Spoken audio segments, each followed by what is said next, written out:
drugstore just to buy a pair of shades. The man behind the counter said that'll be $15.98.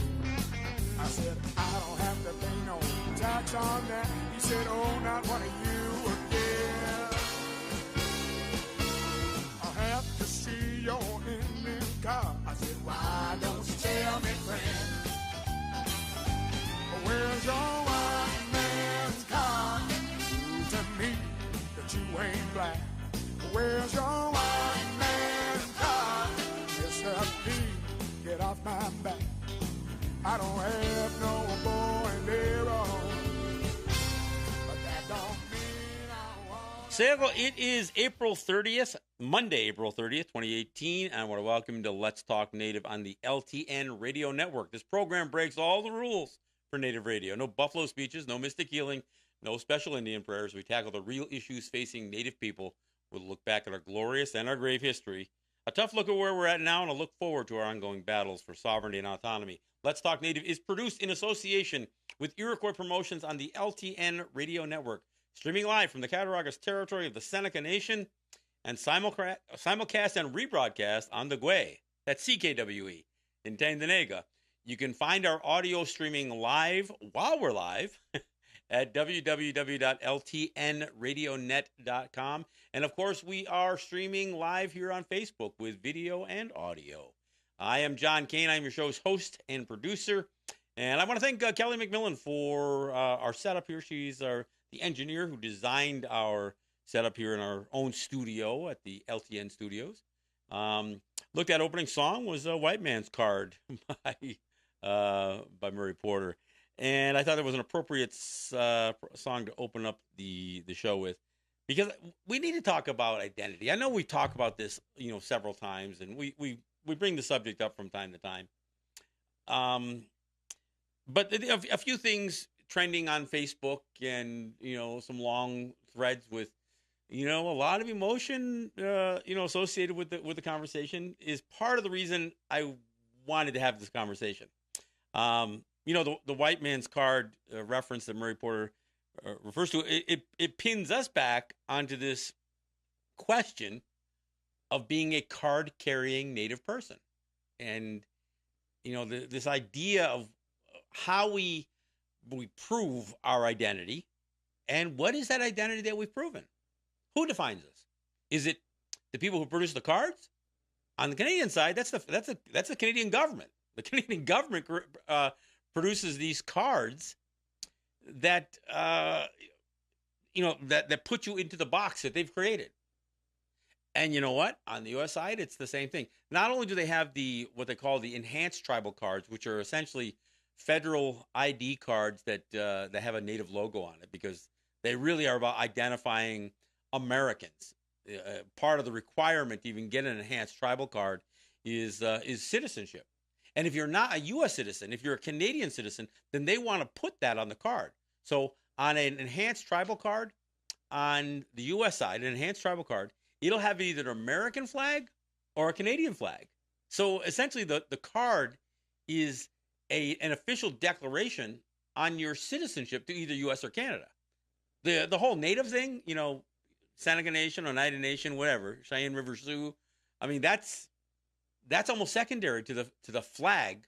Oh, look, you can have your logo on the card, but it's a federal ID.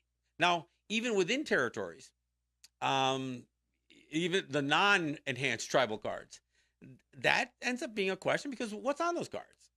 Some have blood quantums.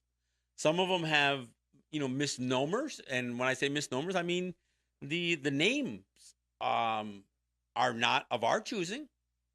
And that's where I want to get into. I want to talk about identity. Who defines us?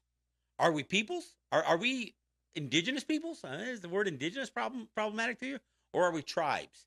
Man, I'll tell you, on Facebook, at least once a week, somebody posts, "What tribe are you from?" And I gotta say, I'm not a tribe. I mean, the whole notion of tribe implies a primitive or somehow less civilized, people. I mean, that's the whole. I mean, when people talk about tribal, they make it sound like it's primitive, right? And then when you ask the question, I mean, when people ask who you are or what you are, what do you say? Do you say, I'm an enrolled a member of the Seneca Nation of Indians? Is that your answer? I mean, really, is that your answer? Or do you just say, I'm Seneca, I'm Onondaga? I mean, can we can we refine or redefine that notion of identity? I think we can. The question is, should we? And most people would agree we should. But what does that undo about the system, the bureaucracy of the of Indianness? The federal government claims, and so do our own people, by the way, that there are 567 federally recognized tribes. I hear people saying it all the time. Every time people want to talk about this, the diversity, the distinction, put a number to who we are. Our own people say it. Oh, there's 567 federally recognized tribes. Well, let's be clear what federally recognized means. Those 567 federally recognized tribes, as far as the federal government is concerned, now I'm saying this is their definition. It's not ours. Their definition says that that they recognize you as a tribe, band, or nation of Indians subordinate to the laws of the United States, or again under the jurisdiction of the United States. Really? Well, when did that happen? I would argue that out of that 567 federally recognized tribes, most of them, and I would say almost all of them, there may only be about 60 of those, that 567, that have actually applied and asked for and gone through the federal acknowledgement process to get that federal recognition. So you could argue that, okay, they asked to be a tribe, band, or nation of Indians subordinate to the laws of the United States, but what about the rest? How did a people who treated as equals with the United States, how did they become a federally recognized tribe, band, or nation of Indians subordinate to the laws of the United States? When did the subordination happen? When did the transfer of sovereignty and autonomy and distinction happen? I would argue it didn't happen. And in fact, it didn't happen. A lot of the folks who vie for federal recognition are oftentimes people that, that the federal government has just ignored. And so in order to gain acknowledgement, amongst other people, amongst their own people, I mean, they feel like, okay, the arbiter of identity is the Bureau of Indian Affairs. Well, that's a problem, folks. And if you don't think it's a problem, then you're not paying attention. Look, I spent the last month or so doing a series of stories associated with the Ramapo Lenape. And the Ramapo Lenape are a people who essentially were the people who lived in the New York City area. What was Manhattan and Brooklyn, a lot of that area. Even parts of Long Island. I mean, so the Lenape were were a significant people in terms of number and presence in that area, and they were our trading partners as far as the Haudenosaunee concerned, because where they lived were on with the Hudson River and the East River and the Atlantic Ocean and all that, the Delaware River that comes through there. It was a place that our people did an incredible amount of commerce and trade with each other long before white people showed up. So what happened when the white people showed up? Well, the Lenape were actually the first treaty signed by the United States was with the Lenape. And of course, like everybody else, they got screwed over in that treaty. The treaty was broken. There was promises made to the Lenape that not only would the United States propose their 13 colonies as states, but they were even given an overture about the Lenape being the 14th state of the United States. Of course, that never happened. Instead, most of the Lenape got driven from their territories, and even during the Revolutionary War, even the Christianized Lenape were massacred at a place out near Pittsburgh, just across into what is now considered Ohio.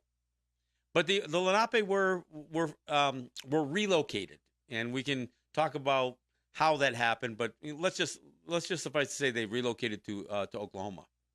So as I'm doing these stories on the Ramapo, I mean, including Ford, Man versus Ford, the fight that the Ramapo put forth against Ford Motor Company for contaminating their lands. I talked about the Jackson Whites and the bigotry and the racism that was geared towards this native peoples, because there was some race mixing and others, but there was they were very much a shunned people. And of course now their territories, in fact somebody left gave them land in a place near Mahwah, New Jersey.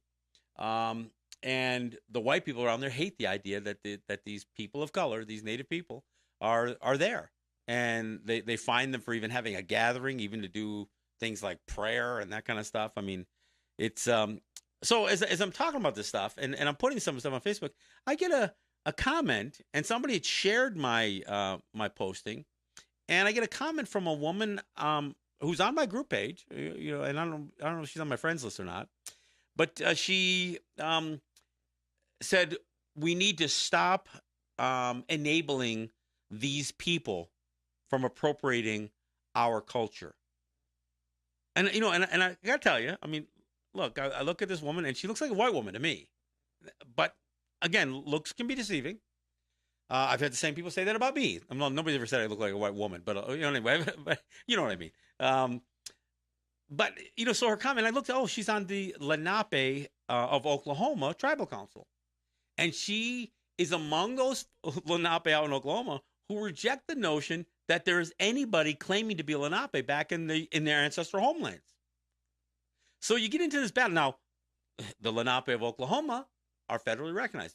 The Ramapo Lenape in the Ramapo Mountains of New York and New Jersey are state recognized by New Jersey, but they aren't federally recognized. So there's this whole battle about identity, and the ironic part is, whoever wants to condemn the mixed race Lenape in the Ramapo area, and yet have no problem with their mixed race, white mixed race. And if you look at those Lenape out there in Oklahoma, they're not that native looking. And again, I'm not saying that's the judgment. I'm not talking, because I'm not going to get into the whole blood quantum thing.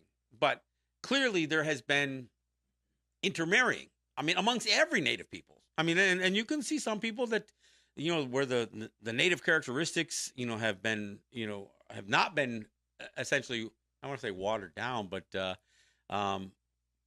hasn't been the race mixing with some where there certainly has been with others. There are very native looking people, and then there's some that not so much. Now, I'm not saying that's what defines whether a native person is. But I'm also not saying that an Indian card issued by, and approved by the federal government or the Canadian government is the proper identification or a way to identify ourselves either. I spoke at an event at the Arizona State University called the Federal Recognition, Who Decides You're Real. And I spoke at that. I got a couple standing ovations there. But I was the only person saying, look, federal recognition isn't all that it's cracked up to be. Let's be clear what it is. It's their way of saying they control you. Now, I know, and I've spoken to many folks here in Seneca Territory who feel very strongly that Seneca land is not part of the United States. Not part of New York State, not part of the United States. No, but there's some others who don't necessarily agree with that. And there are plenty of people who fly the American flag here on the Seneca Territory, including the Seneca Nation that flies the American flag. And what does that symbolize? What is the message there?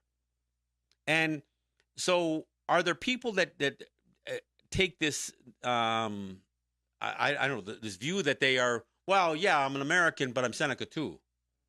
Well, Seneca too? I mean, your citizenship is, you're a U.S. citizen, but you're a member of the Seneca Nation. That doesn't seem to be quite, those aren't equal.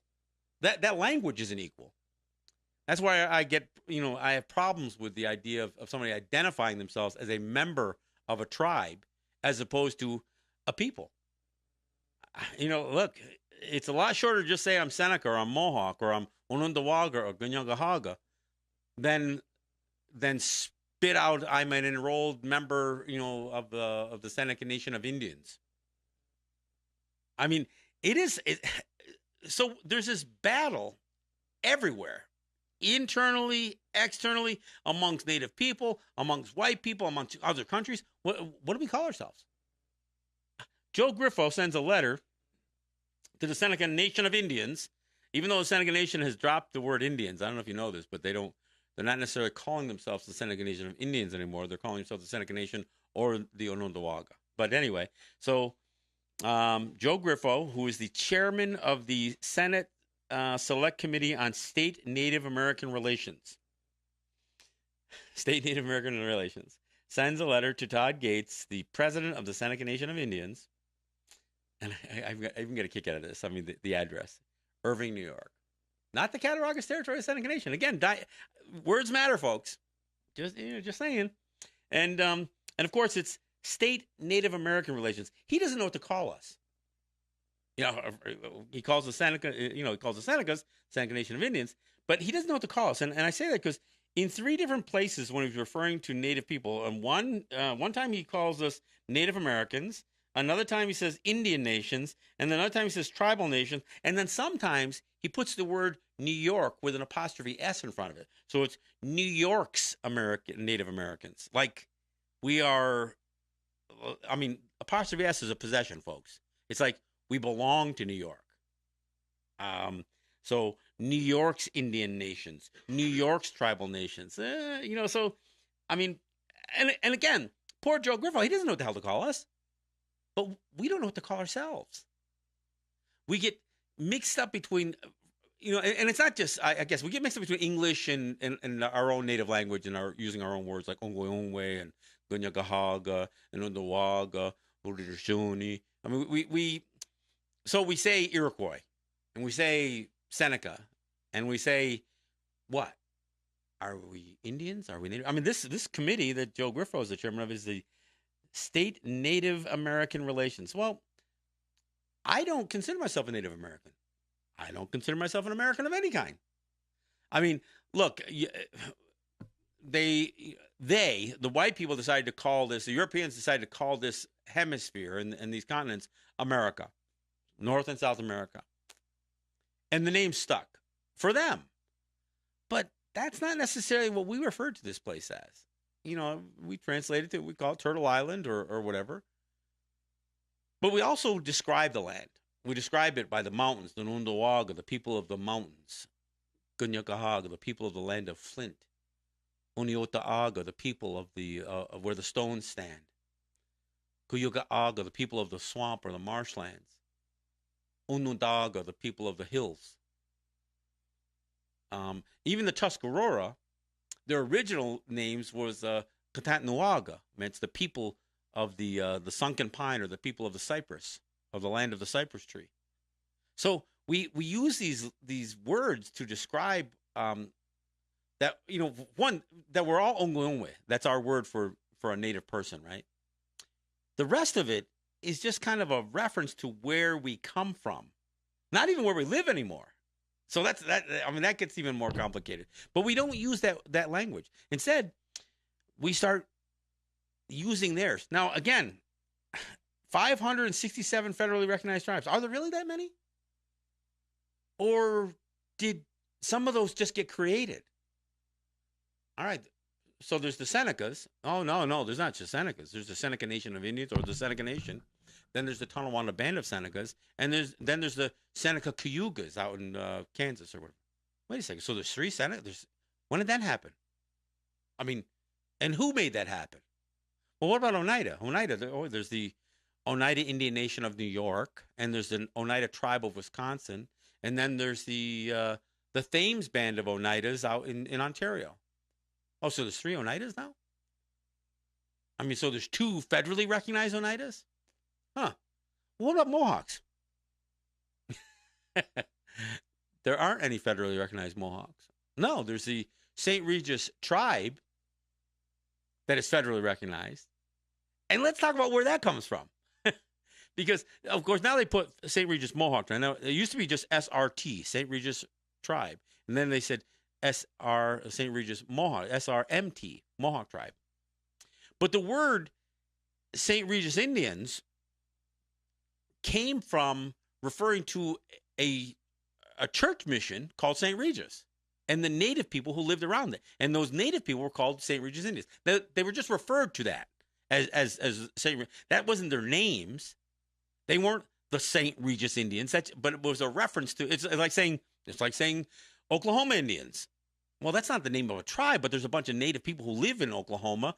So it's a reference to a place, right? So the St. Regis Indians were just a native, and they weren't even necessarily just Mohawks. In fact, they argued, and in fact, the St. Regis Mohawk tribe argues that part of their originating documents comes from, not from Canandaigua or Stanwix or any of these other treaties that people always associate with the Six Nations, but a treaty called the Seven Nations Treaties, which aren't even nations. They just call them that. In fact, there was a time where St. Regis tried to use Canandaigua Treaty as a argument against OSHA enforcement, I think in their casino or something like that. And the judge says, "You guys aren't party to the Canandaigua Treaty. You're not those Mohawks. You guys are a different group. You're from that Seven Nations Treaty, not Canandaigua Treaty." I'm not saying the judge was right, but it's an interesting thing that a white man in a black robe just said that St. Regis Mohawks are not they are not Haudenosaunee. They are not this part of the Six Nations. That's an interesting development. So, all right, I got a correction. I'm sorry. The Seneca Cayuga is in Oklahoma. You know the reason I thought it was Kansas because that's where they were trying to ship everybody. You know, when the Senecas. Most of the Senecas were offered, they called it Kansas money. They were trying to ship them out to Kansas. And in fact, the folks here from Cattaraugus and in this area said, well, if we went there, how would that land be ours? And the federal government actually had to say, yes, the land would be yours.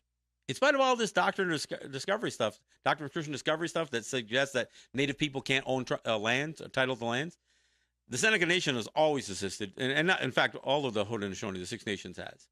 In fact, that's why Canandaigua says the federal government recognized that the land is ours and they will never claim the same. But so that's 1794. By the time you get to 1830s, when they're trying to do all the removal policies, they had to make overtures to the Senecas that if you go and take this money that we're trying to give you to leave, that land will be yours, and it'll never be a part of the state. It'll always be Seneca land. And the Seneca said, never mind. Anyway, no thanks, but no thanks. Now, Tonawanda, there was an interesting thing that took place there because apparently they took the Kansas money and then repurchased their land back with some sort of relationship with the state, because I mean, the state wasn't really crazy about. There were friends of Native people who didn't want them shipped out, right? So the Tonawanda Senecas, that was, which was only a geographic definition. It was like saying Cattaraugus Senecas or Allegheny Senecas or Buffalo Creek Senecas. It wasn't a separate entity, but the Senecas from out in Tonawanda territory. They reacquired their land back, and it was put into a state trust, not even a federal trust. So they didn't even get it back in the same absolute title form that others within the Haudenosaunee hold their lands at. So I mean, this is the confusion, right? I mean, there are, how many did I say? Let's see. There's 1, 2, 3, 4, 5, 6, 7. I've got 7. Native peoples, I call them Fed-rect tribes, whose name comes from the fort, the military fort that was built on their territories. So there's the Fort Belknap, there's the Fort Bidwell, the Fort Independence, the Fort McDermott, the Fort McDowell, the Fort Mojave, the Fort Sill. This is the beginning of a name of Native people. Now, wait a second. Where did those names come from? I mean, look at the Sioux. which aren't even the Sioux. They're the Lakota, the Dakota, the Nakota. Look at those people. The Cheyenne River Sioux, the Standing Rock Sioux. Most of them acknowledge that the word Sioux is really a derogatory expression. It's not really what they call themselves, but that's still their name. Cheyenne River Sioux, Standing Rock Sioux. I mean, so that's the way the federal government is separated. That's the way they've identified us. And so because that's how they identify us, that ends up being how we identify ourselves. I don't know how we take a step back from this, but I think we have to. I think that this whole question of identity, and the reason, I talked about what kind of spurred this conversation, two things. One thing, I had a long talk with my good friend James Gray from Akwesasne, and we were talking about even things like when we are in the court systems and when we identify where we live. He was saying how his son was in a court proceeding, and they were trying to ask where they lived, and he said, I live in Akwesasne, in Gonyanga territory. And they were trying to get him to say U.S. or Canada, and he wouldn't say it. He said, no, I live in Akwesasne. And finally, the judge says, that question's been asked and answered. And in the end, the case gets thrown out because they wanted, part of that question isn't just about geography as far as they're concerned. It's about jurisdiction. It's about them trying to say that you live in somebody else's country, right? That's what they're trying to do. But I got to tell you, part of the reason I wanted to do this show had to do not only with this Ramapo thing, but there was a long thread, a long conversation about a woman, a mixed race Native and Black woman and she claimed to be barefoot Onondaga. Not B-A-R-E, but B-E-A-R, like the animal bear. Foot, not paw, but foot Onondaga. And, and I think she brought some of this on because of the conversation that she had. And again, I think there was this trying to question nativeness, I guess, and maybe her own, a little bit of her own, self-deprecation, I guess, or challenges with her own identity, which I completely sympathize with. But so she brought up some issues. And the next thing people were saying, what do you mean barefoot Onondaga? There's no barefoot clan. And as it turns out, on the Canadian side, the Canadian government recognizes a tribe called the barefoot Onondaga. I mean, news to me. I never heard of such a thing. And this woman had a Canadian, INAC card that certified that she was Native and a part of the barefoot Onondaga. And for anybody who thinks, well, that's outrageous. Well, what are you claiming to be your so-called, tribe then? I mean, are you claiming to be the Oneida Indian Nation of New York or the St. Regis Mohawk? Where did that come from? Where did New York and these churches? I mean, there are a whole bunch of other Native territories that have, French names, and they have, names that come out of Mexico, which wouldn't make sense because that was some original language. But again, all kinds of other words have been thrown in to create these 567 federally recognized tribes. And on the Canadian side, I don't know how many they got up there. I mean, but that the Canadian government has created. They created these delineations of who is and who isn't Native.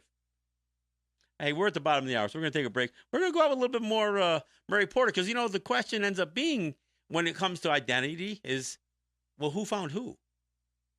That's the question.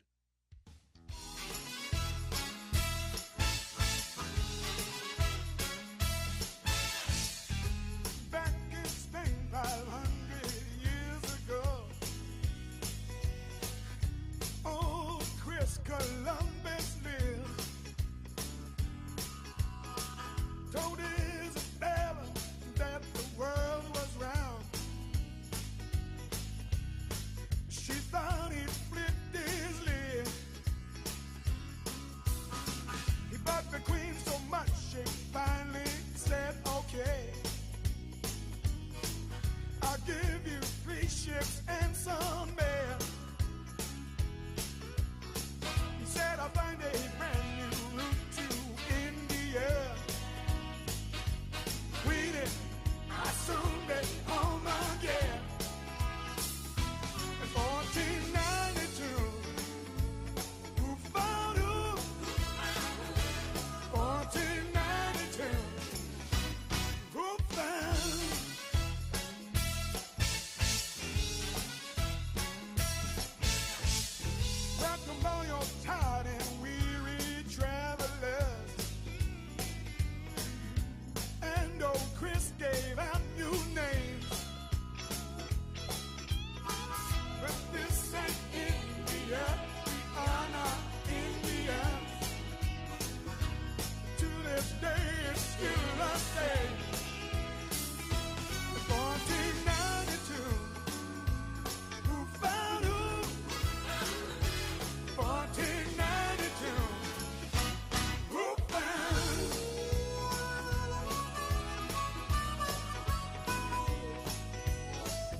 found who, and who sees who, and what do you see when you look at us? I mean, that ends up being the question, right? I mean, again, who defines us? Who defines us? All right, hey, let me first give to my sponsors. Let me give thanks to my sponsors, Ross and Holly John and the RJE family of businesses, Eric White and ERW Enterprises, Legacy 420 in Tandanega. I also want to thank individuals who help out this show in many ways. Ed Schindler, Cynthia Trice, Roger Jock, Neville Spring. And I want to thank all of you who not only contribute, even if it's just from time to time, to the show, because it all helps. I mean, I always say the more resources I have, and, the more that I can do. And not only in terms of doing this program, but the show that I do in New York, but other speaking engagements. And, even as we, do an enhancement, we throw another piece of equipment.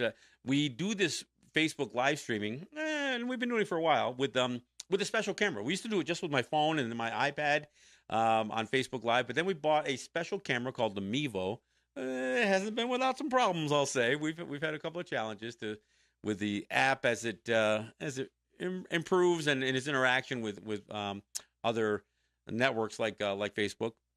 But it allows us to produce a quality video with quality sound, and I do it both with this show and my show in New York. But the support that we get, from not only from the my sponsors, my weekly and monthly sponsors, but even those folks who, like I said, on occasion will drop a check in the mail. It helps. It really does help us do what we do here. And looking back though, and I say this every week, I also want to thank those people who have helped this program. This program is in its 8th year now.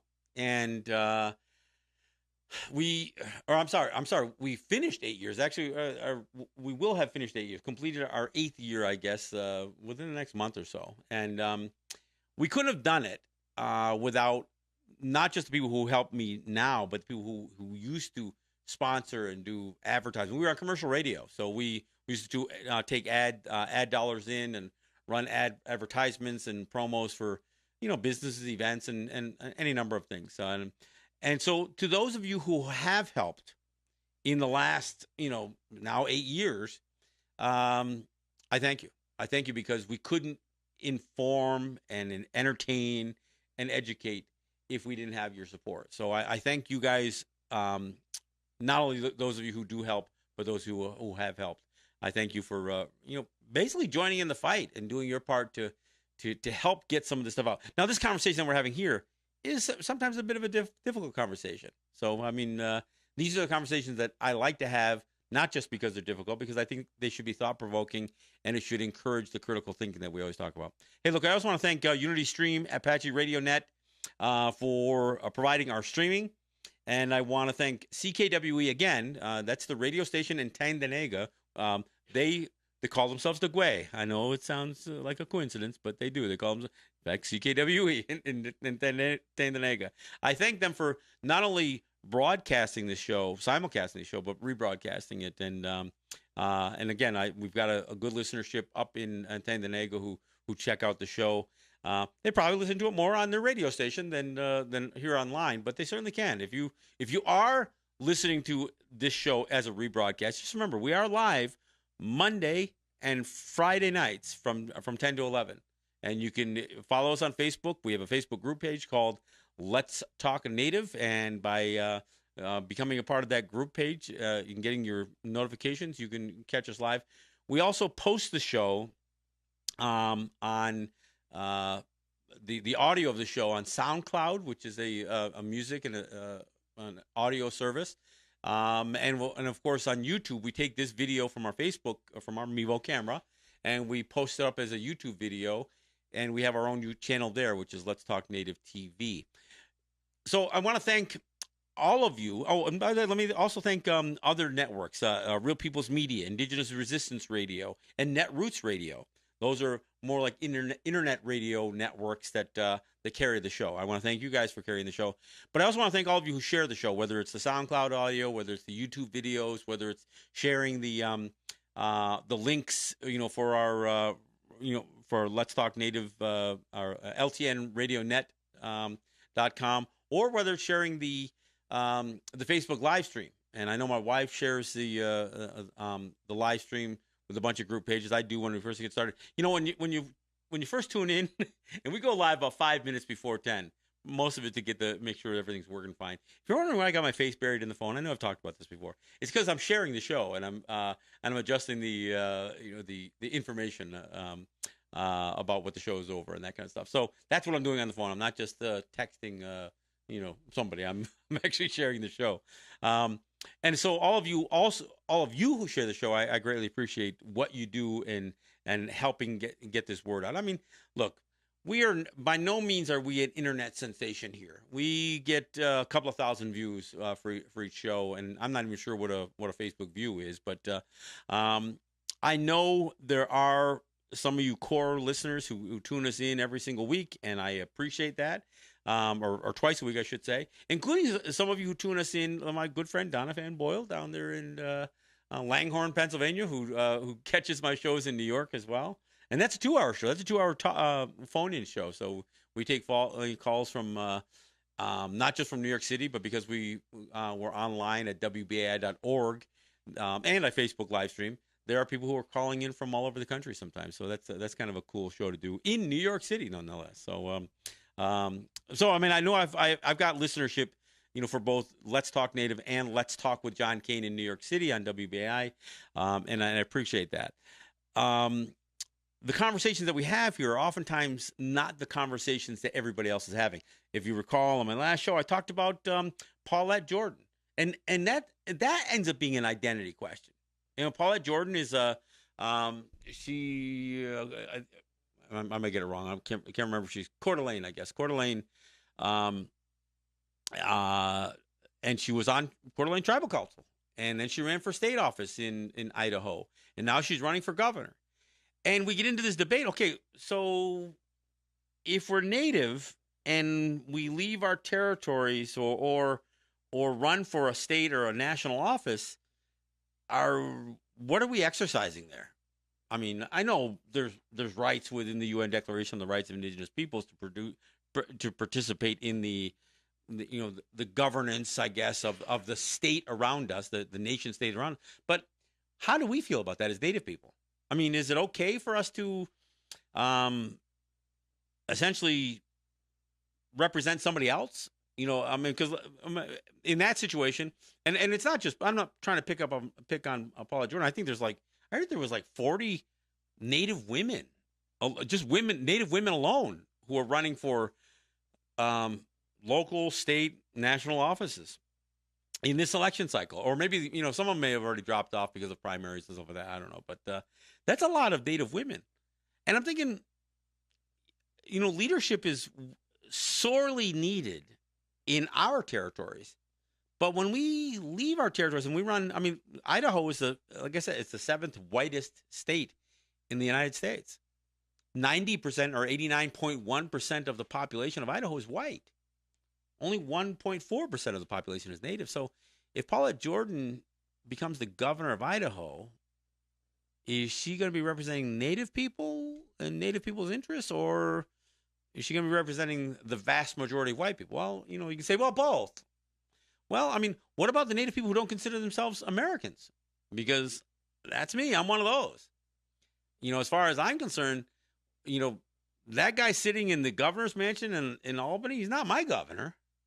And that guy sitting in the White House, not just because he's a moron, but the last guy, I mean, who wasn't so much a moron, not my president. That's not my system.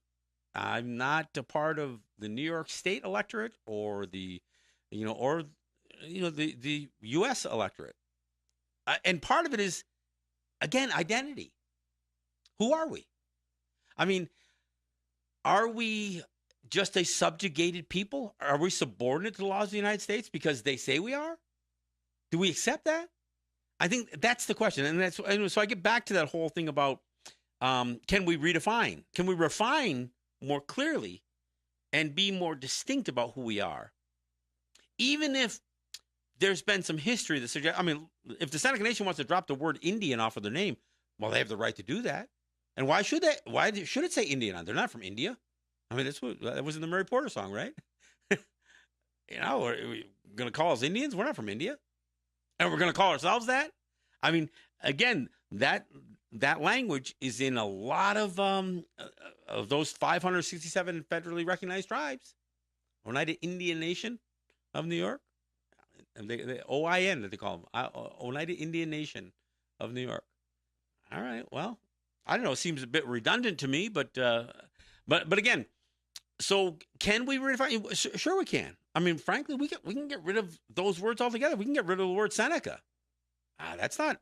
I mean, I know there's some debate over the etymology of that word, but clearly the word, if you look up Seneca, he was a Roman orator. I mean, Seneca the Younger, they called him, and a philosopher. I mean, he had some interesting philosophies, I might add. But and so, should we call this the Seneca Nation, or should it be, Onondaga, the people of the mountains? I mean, is that what we? I mean, that should be part of the transformation, the redefinition of who we are.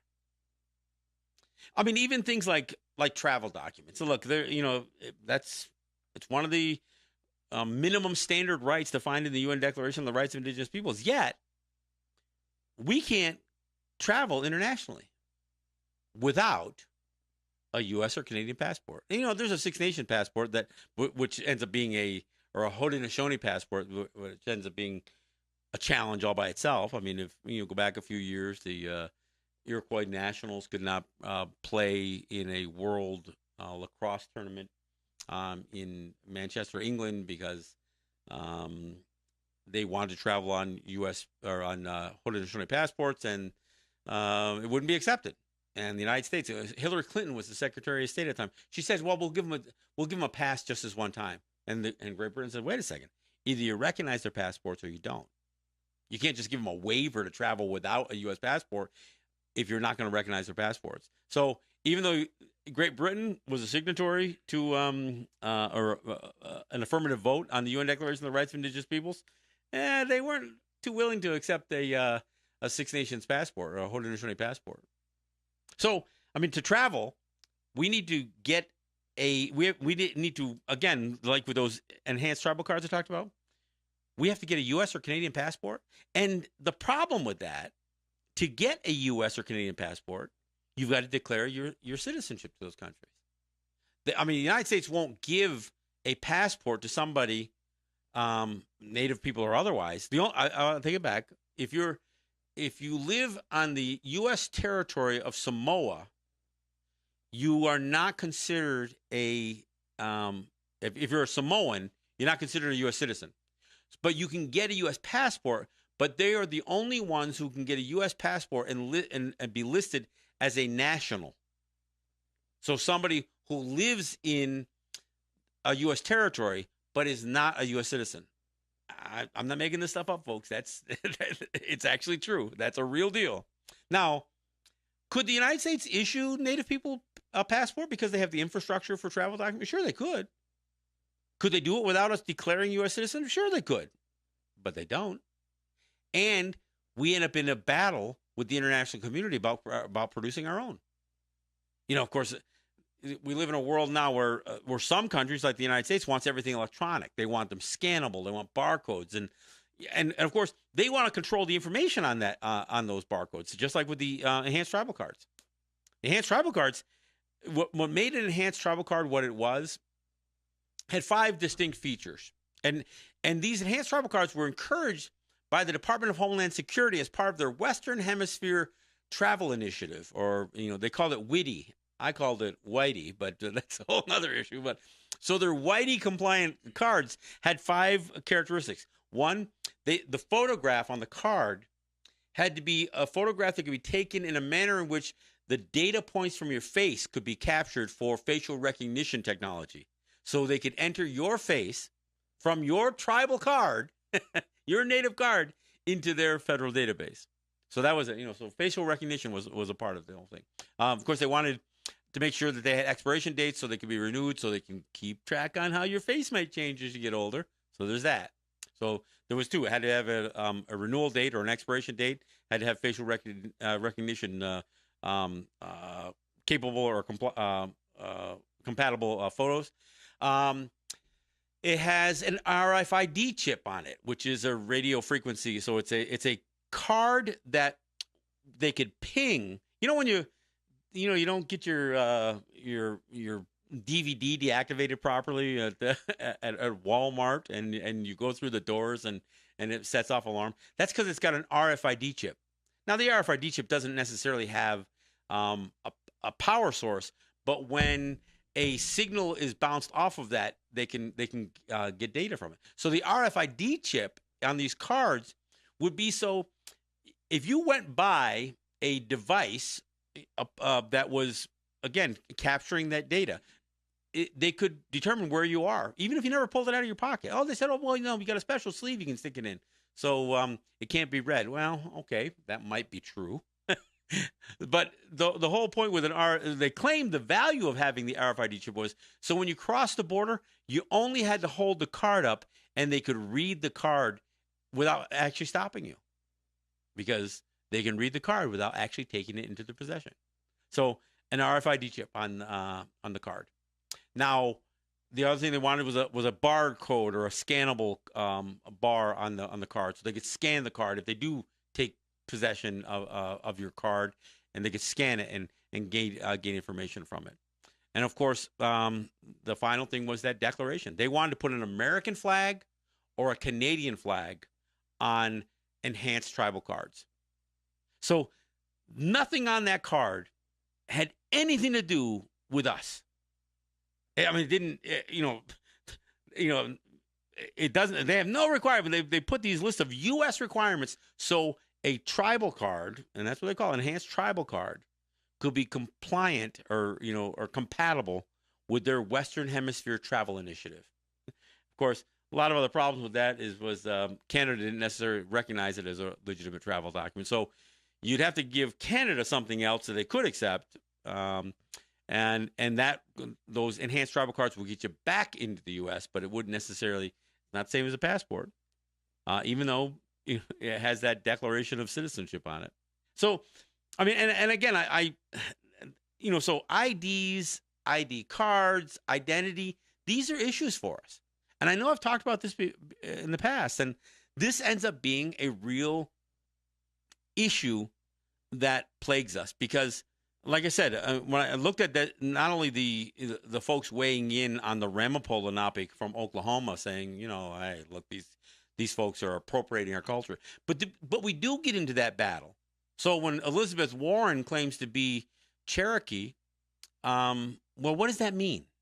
I mean, is she claiming to be Cherokee, or is she just claiming to have some Cherokee ancestry, which is different? I mean, there's a big difference between having some ancestry, whether it's Irish or Italian. I mean, look, they got all that. What's the ancestry.com, right? Yeah, you go to ancestry.com and you can have somebody, you can poke your finger and send your blood, and they'll give you a DNA background. There's all kinds of family tree stuff they can check. I mean, all kinds of ways you can check out where you come from. But you know what? That's the kind of history to say where you come from. The question is, where do you come from today? Where did you come from yesterday? Who are your people?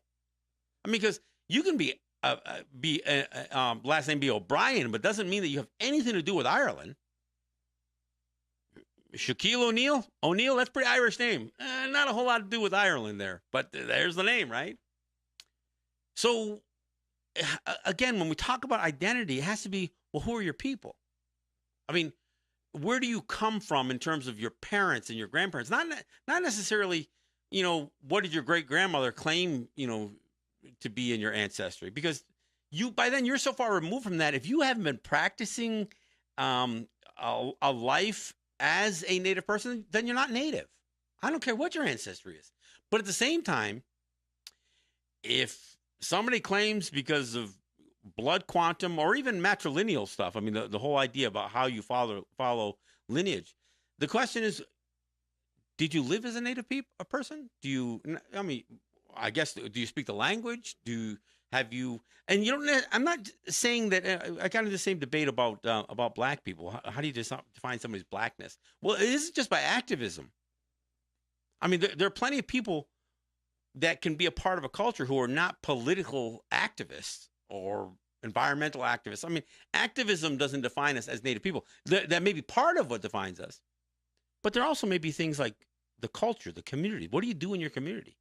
I mean, not just running for quote unquote tribal office or whatever else. I mean, are you a community member? Do you participate? Do you uphold responsibilities? And this gets back to my friend Degarundige, Paul Delaron. Everybody wants to talk about rights, but rarely do people want to talk about responsibilities. And what are the responsibilities? If you're a Native person, if that's what you claim to be, what are the responsibilities that come along with that? I mean, do you have an obligation to teach your children about being Native? I mean, that should be part of it. Do you have an obligation to be a part of your community? Or is it fine to say, you know what, I'm going to go run over here for state office. I'm going to go try to become a lawyer and then try to be a judge, federal judge or a state judge. Wait a minute, that is not a part of being Native. That's a part of being American. And that's the other question. Can you be both? What about this whole dual citizenship thing? All right, citizenship is one thing, but if you're a people, if you're to define yourself as a people, there's a culture thing. I mean, what is the American culture? I don't even know what the hell that is. Does America have a culture? I mean, I know they have holidays. I mean, like 4th of July and, Veterans Day, Memorial Day, D-Day. I mean, all these war holidays. I mean, but is that a culture? I mean, are there any real American cultural distinctions, or does it all come from every place else? I mean, you cannot get your DNA tested to be an American.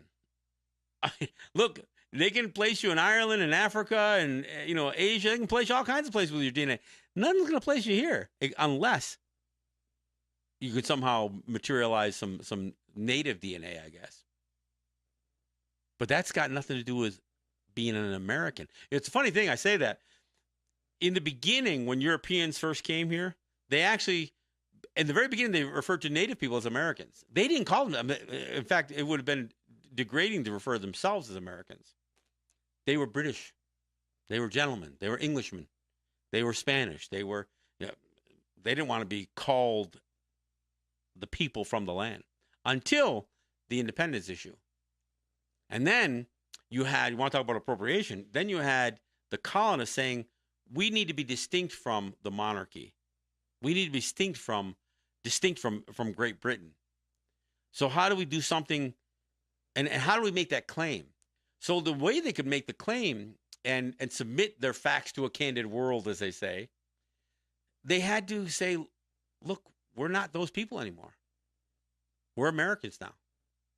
And they actually had to draw, even as they called us merciless Indian savages in their Declaration of Independence, they had to draw some of our culture into their declaration. They had to talk about that all men are created equal, and that all men are created or bestowed with inalienable rights from their creator. I mean, they didn't have that before.